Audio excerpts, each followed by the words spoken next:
बात बहुत पुरानी है। एक ब्राह्मण परिवार हस्तिनापुर के पास रहता था। उस परिवार में ब्राह्मण, उसकी स्त्री, पुत्र और पुत्रवधू, ये 4 व्यक्ति थे।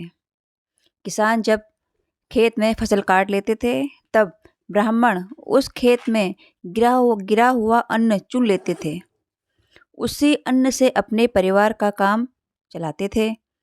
ब्राह्मण और उसके परिवार के सभी लोग बहुत संतोषी, भगवान के भक्त और अतिथि का सत्कार करने वाले थे।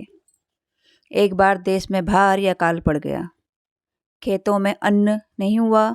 दिन भर भटकने के बाद भी ब्राह्मणों को इतना भोजन नहीं मिल पाता था कि जिससे एक व्यक्ति का पेट भर सके। लेकिन कुछ अन्न मिलता था, उसे ब्राह्मणी पीस लेती थी और भगवान को भोग लगाकर चारों व्यक्ति बांटकर खा लेते थे। बराबर उपवास करते करते उस परिवार के सभी लोग बहुत दुर्बल हो चुके थे। एक दिन ब्राह्मण दिन भर खेत में घूमते रहा। उसे बहुत थोड़े से जौ के दाने मिले।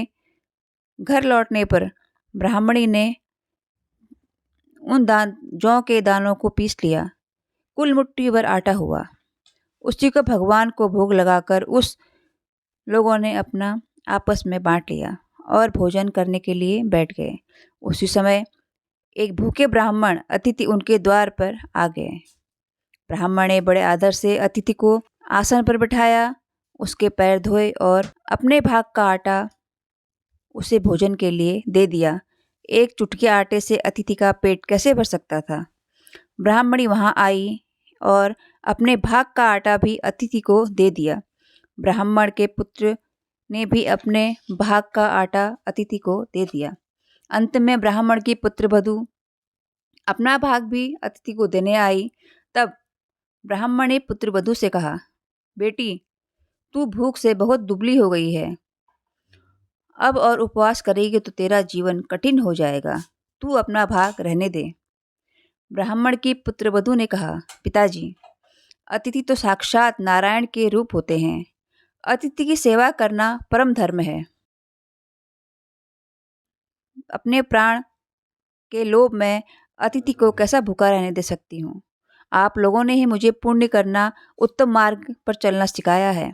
मैं तो उसी पर चल रही हूँ। ब्राह्मणी की पुत्रवधू अपने भाग का आटा भी अतिथि के आगे धर दिया। अतिथि ने उस आटे को भी फाँक लिया और जल मांगा। ब्राह्मण ने जब जल लाकर अतिथि को देना चाहा तो वह देखकर आश्चर्य में पड़ गया कि उसकी झोपड़ी प्रकाश से भर गई है और उसके दिए कुश के आसन पर अतिथि के बदले साक्षात धर्मराज बैठे हैं।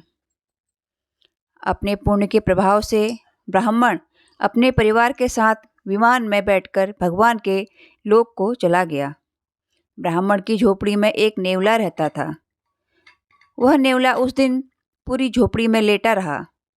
अतिथि ने ब्राह्मण के आटे की जब पंक्ति लगाई थी तो उस आटे के 2-4 कण भूमि में गिर गए थे।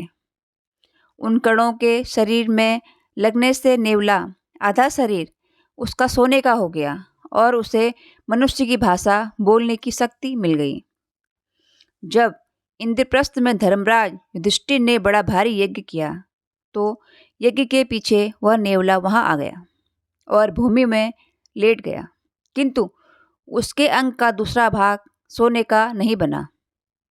उस नेवले ने पांडवों को ऊपर की कथा सुनाकर बताया, महाराज, युधिष्ठिर बड़े धर्मात्मा हैं, उदार तथा अतिथि का सत्कार करने वाले हैं। फिर भी उस दरिद्र ब्राह्मण के आटे के कणों का प्रभाव तो अपूर्व ही था। उस ब्राह्मण के मुट्ठी भर आटे के दाने की बराबरी यह इतना बड़ा यज्ञ नहीं कर सकता।